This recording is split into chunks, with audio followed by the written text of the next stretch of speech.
I started with a company, a brand I call Savvy Auntie. And it came out of this idea that at my mid 30s, late 30s, I wasn't married, didn't have kids, which is the opposite of how I had expected my life to turn out. But meanwhile, I had a wonderful connection with my nieces and nephews and noticed through some just rough market data that many women were having their first child later, if ever, and that even from 1976, when they first started looking at fertility data, until the mid 2000s, for which I had data, the number of women who remained childless later in life was growing and growing. So I thought there was definitely a demo here. I coined the term PANK, or professional aunt, no kids. And we know now, after more in-depth study, that about 23 million women ages 20 to 45 are childless, whether by circumstance like myself and the majority of women, by child-free by choice, or through infertility or other health issues. And from there, I launched my first book, Savvy Auntie, The Ultimate Guide for Cool Aunts, Great Aunts, Godmothers, and All Women Who Love Kids in 2009. And in 2008. And I started to write 2011. I don't know why I keep saying the wrong date, 2011. And I started to write for the Huffington Post.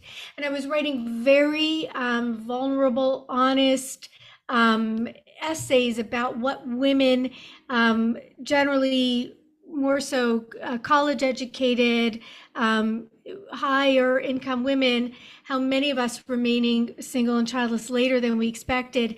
And that turned into my second book, a memoir called Otherhood, Modern Women Finding a New Kind of Happiness.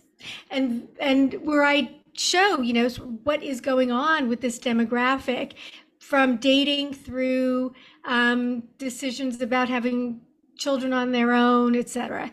And have since kept writing about that, and have done several national studies on childless women, whether as childless aunts or childless women in general, and how we live now.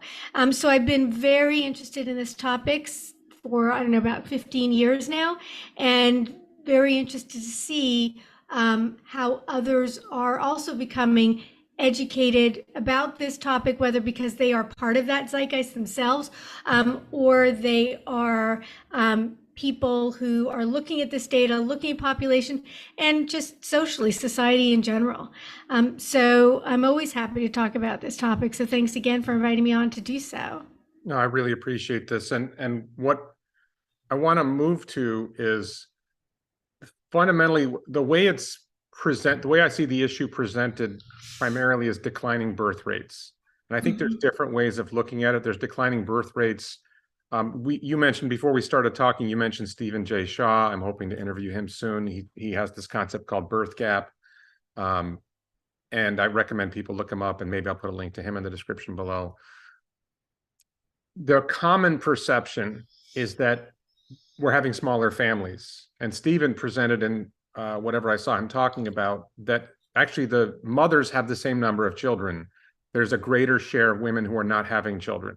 And my impression is, for him, his data was only about 10% are not having children by choice.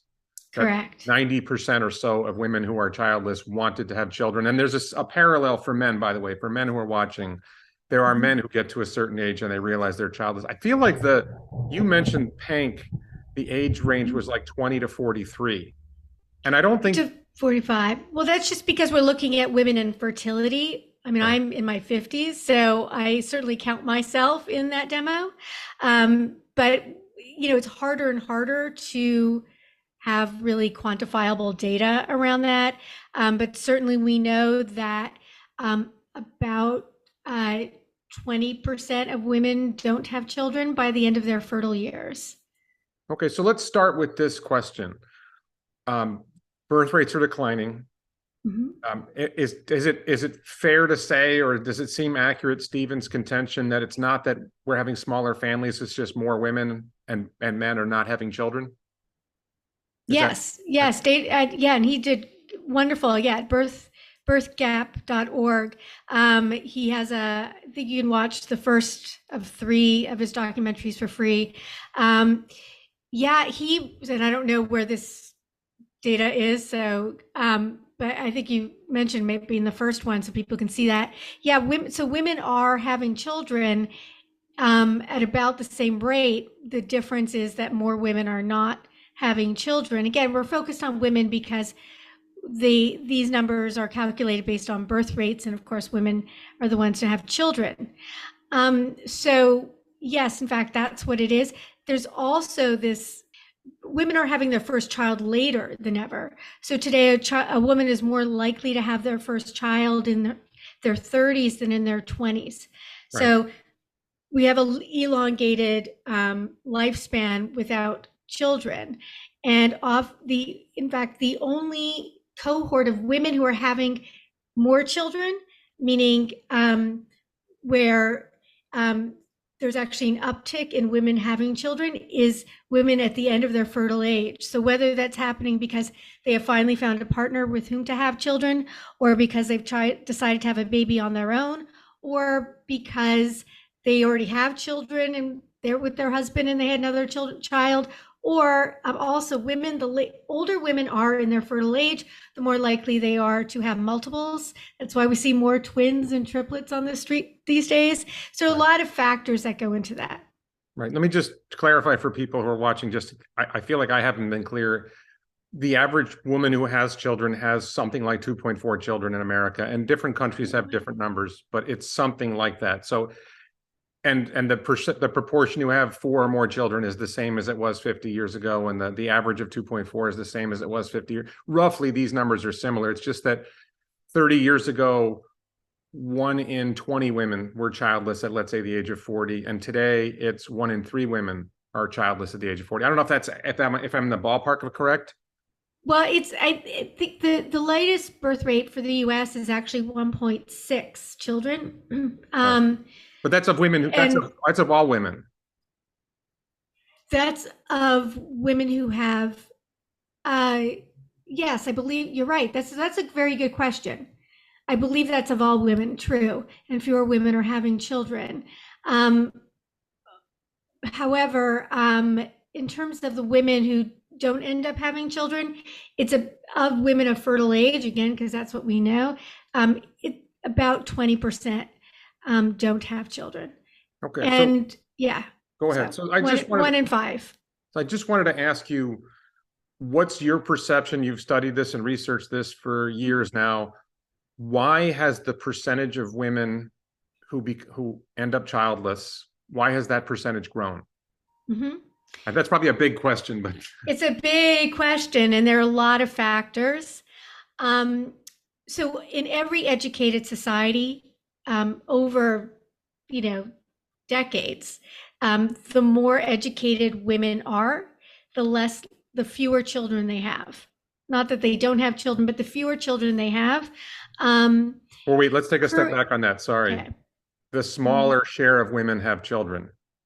It's not the women who have children have the same number of children, but a smaller percentage of women have children. Correct. I just think this is an important distinction. Or the later they have them later. Yeah. Educated women tend to have their first birth later than a non-college educated woman, on average. And so in societies generally, and so what's happening in the US is happening, wouldn't even say in the Western world, it's also in the Eastern world. Women who are more well educated tend to have their first child later. Part of that is because education, college, and more, run into our most fertile years. And so while a young woman doesn't necessarily think about whether she's choosing to focus on her education, or focus on, even if she's married, focus on having children, it's understandable where a woman at 22 today would say, you know what, I've got 2 more years of school. I'm going to wait till I graduate college. And then there are women, of course, and then to counterbalance that, or to add to that, what we're finding now on college campus is that there's a large gender gap, and that gap has actually been growing since the 80s, where we have on average 60% of people on campus are female, 40% are male, and that's again on average. And so there are plenty of college campuses where the numbers could be even 80-20 female. So if I want to find a date, I should go to a college campus because there's more women Correct. available. No